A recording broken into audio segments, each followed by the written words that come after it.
As you can see, it's a little snowy, it's a little cold, but I got the perfect thing to warm you up, and that's a ride-along, episode 2 with Norm Rieger. Let's do it. Go.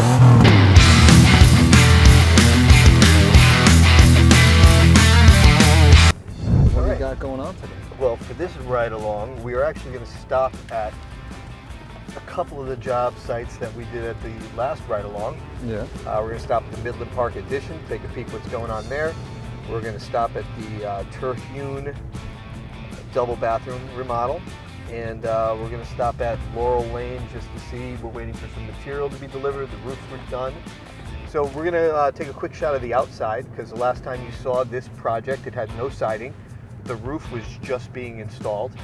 And now we have almost a complete exterior shell, minus the columns. We haven't decorated the columns yet. And we had a lot going on the inside. We finished all our rough plumbing, our rough electrical, our drywall. And we're working on interior finishes right now. So we're going to go stop inside and see how it's looking. What's going on, bud? Oh, good morning. Yeah, we're filming some content. Stop by, saw your truck. Thought I'd say hi. How are you? How you guys doing? Good, good. We're just going to see what's going on inside. Job site's open? Yeah, I just brought all the stuff inside waiting for the doors to be delivered. Outstanding. All right, man. I just want to say hello. I'll talk to you in a bit. All right. See you later. That is Luke. He's one of our master carpenters. Seen him before. He's made appearances in our videos. Come on, let's go inside, take a look. These are structural heavy-duty columns. These happen to be pressure treated. We learned about this. But these are going to get decorated with a PVC product called AZAC, which is a plastic, white plastic. So we'll make this column look decorative and finished. And then all we have to do is add the light fixtures, and the outside will be completely 100%. Let's take a look inside. As you remember, this was a small addition on the second floor, so that these folks who have a growing family really needed an extra bedroom. And so that's what that addition is for. So we had to reconfigure the hallway upstairs, closets of the existing bedrooms, so that we could get access to the new bedroom, which is the addition. And let's see how it's going. Oh, by the way, too, while we're here, they asked while we were here if we can give them a new kitchen floor. It's a vinyl, luxury vinyl plank or LVP product.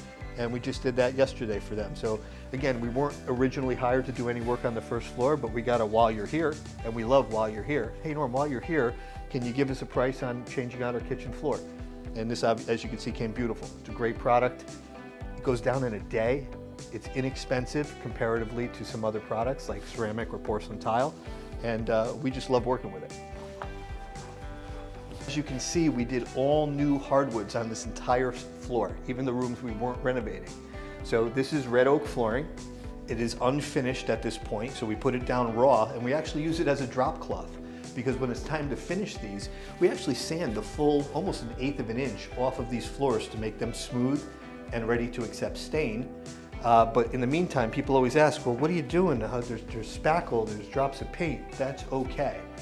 This hardwood floor, believe it or not, is our drop cloth until it's time to finish them. When it is time to finish the floors, what we do is we put a sample of different color stains that the homeowner may select from a color chart or a website.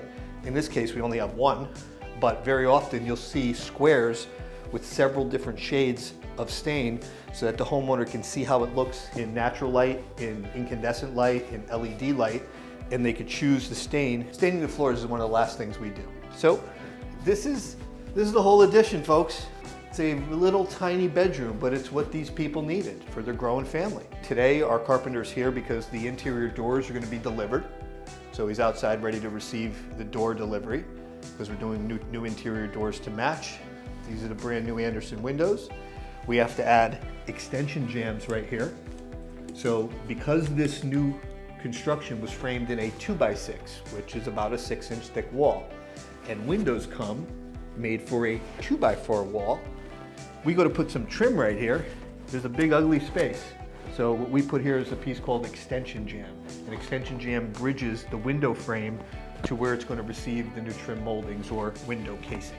And that's pretty much the whole trip. You know, we're ready for interior doors. All right, let's go to the next stop.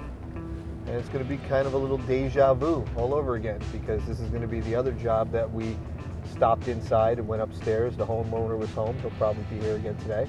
And we took a look at rough electrical and rough plumbing being done. So what's happened since then is we've passed all our inspections, we've made all of our changes in framing, we've installed the drywall, we've installed the cement board, which is the masonry board that looks like drywall, only looks like concrete drywall, and that's to receive the tile. We completely finished tiling one of the bathrooms, and if we get lucky and the tile mechanic didn't cut out early today, we'll see some of the midway tiling of the master bathroom, which is going to be pretty intricate. It'll be a really nice one to see at the end. People pick some really nice stuff, and that always helps when our clients choose good-looking products or want to do something unusual with patterns or insets in the tile work, because the tile work really makes or breaks a bathroom. And so here you get to see some completed tile work as well as some tile work in progress, and then we'll be at the finish line. How's it going, man? Good, good. What's going on inside? Melvin's finishing up the attic upstairs, and I'm about to cut the plywood and then get it going. All right, is Vinny still in there tiling, or is he gone? He's up there right now. Fantastic. Look at this guy, Vincenzo. How's it going, brother? How's it going up there? It's going good. Good, good. It's a lot of detail, but it's going well. I love that. Yeah. I'm fine with the detail as long as it goes well. I hear you, man. That's what we're all hoping for. We're gonna go check it out. As you can see, site preparation. We use special runners. These runners have little rubber beads on the back of them so they don't slide downstairs. So the tarp, we don't want our tarps that are protecting the floor to become slip hazards for our people or even the homeowners who are home. All right. Very simple hall bathroom right here. We did the floor tile on a herringbone pattern. And then we did the wall tile in the bathroom in a stacked pattern. So stacked is when you take the tiles and you put them directly on top of each other and the grout lines line up. Whereas a brick pattern is when the grout lines don't line up, they're staggered. So this is what we call stacked tile. And we do a niche in almost every bathroom nowadays. People like a niche. This particular niche, we used the same wall tile, and then we used some of the countertop component material from quartz that we had our fabricator make for us to create the shelves. This was the bathtub you saw way back when we were doing rough mechanicals before the sheetrock was even up. And now we have the vanity cabinets installed. These are really nice cabinets. This is what's called inset. What I mean by that is, if you notice, the door and the drawer sits fully flush inside the cabinet instead of overlapping, where you see some drawers, when they close, they look like that. But in this case, the drawer and the doors are fully inset. It's a more expensive piece of cabinetry, but a lot of people love this look. It's beautiful. And we ended up going with a tall tower cabinet for them, for whether they want to use it as a miniature linen closet or for whatever storage makes sense for them.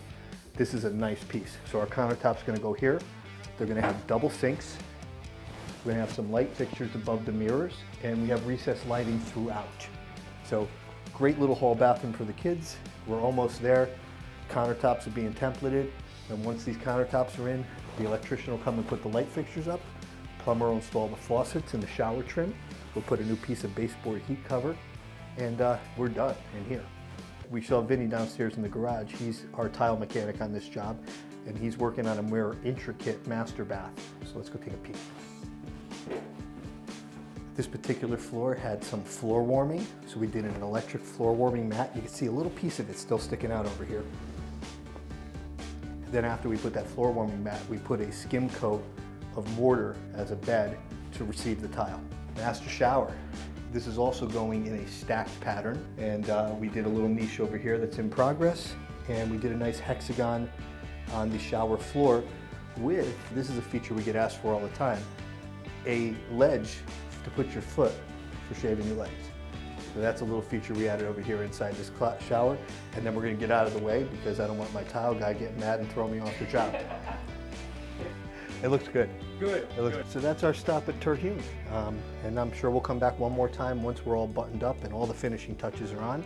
I think we only got a couple weeks left in both of these bathrooms, and the master bedroom accent wall and the attic ladder project are all done, and we might even be back at this home because the homeowners have contracted with an architect to draw some new features downstairs. So they're going to be adding a powder room to their playroom, some storage, and we're going to add a whole new bathroom in a part of the house that has no plumbing.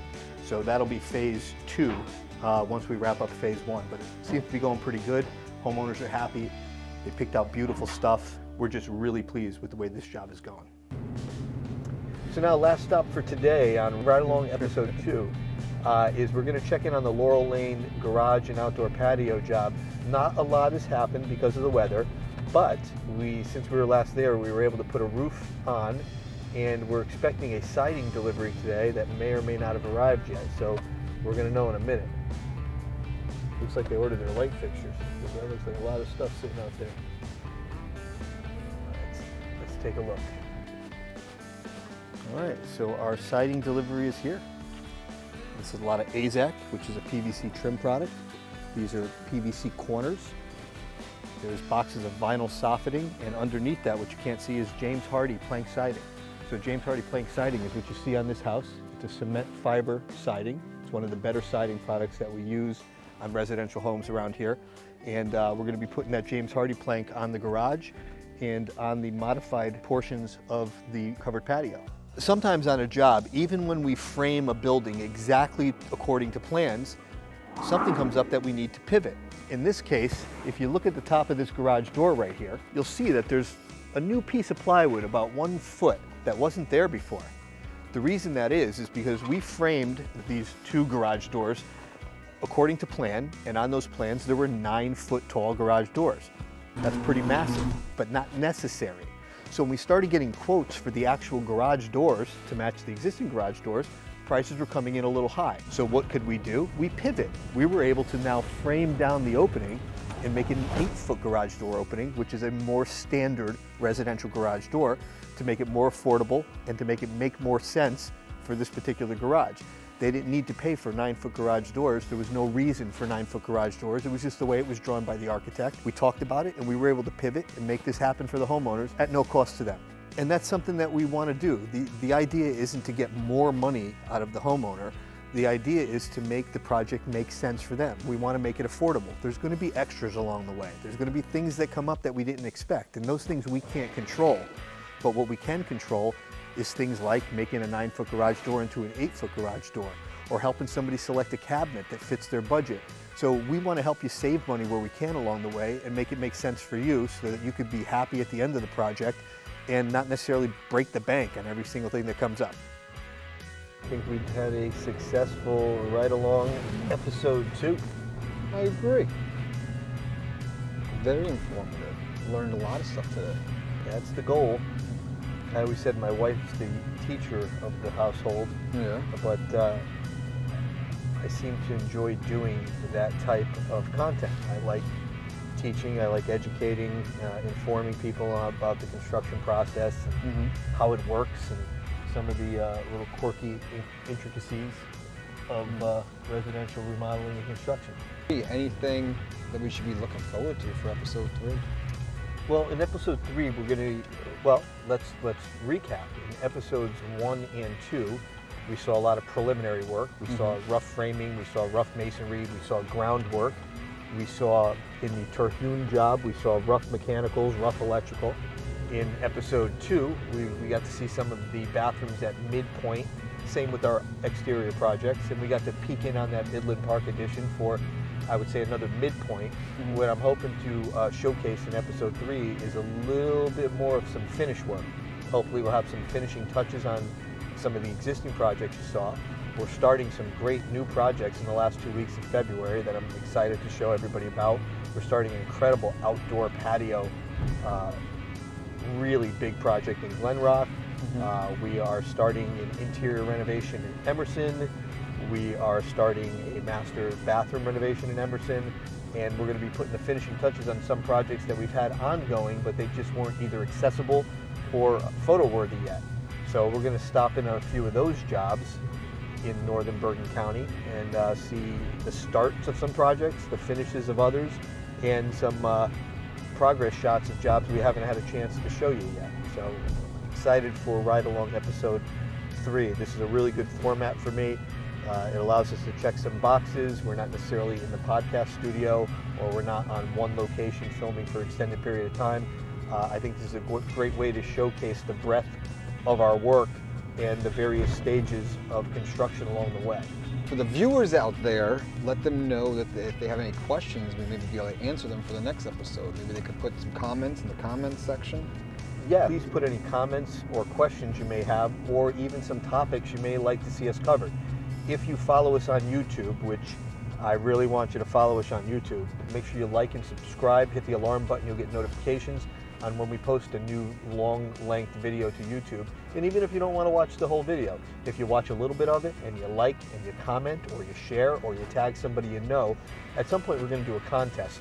We're going to do a giveaway of either some Beats earpods or maybe a Visa gift card, because we really want you guys who are our loyal HH Renovation Nation on Facebook and Instagram to help us grow the TikTok and YouTube platforms that we like to use and we'd like to expand. So I see a contest in the future and some giveaways for that. But in the meantime, if you do it for free, we would love for you to follow us on YouTube and make sure you like and subscribe. And like I said, hit that alarm button so you know when we post something on the YouTube channel. You guys have been great. Renovation Nation out there on Instagram and Facebook specifically, mostly Instagram. And we appreciate that loyalty. We love the likes, the follows, the comments. Keep them coming. Throw some questions in so we can create content that you want to see, not just what we hope you want to see. And we'll keep putting it out there. All right, that's a wrap. Another successful ride along episode 2. We'll see you next time. Thanks, Noah. Peace out.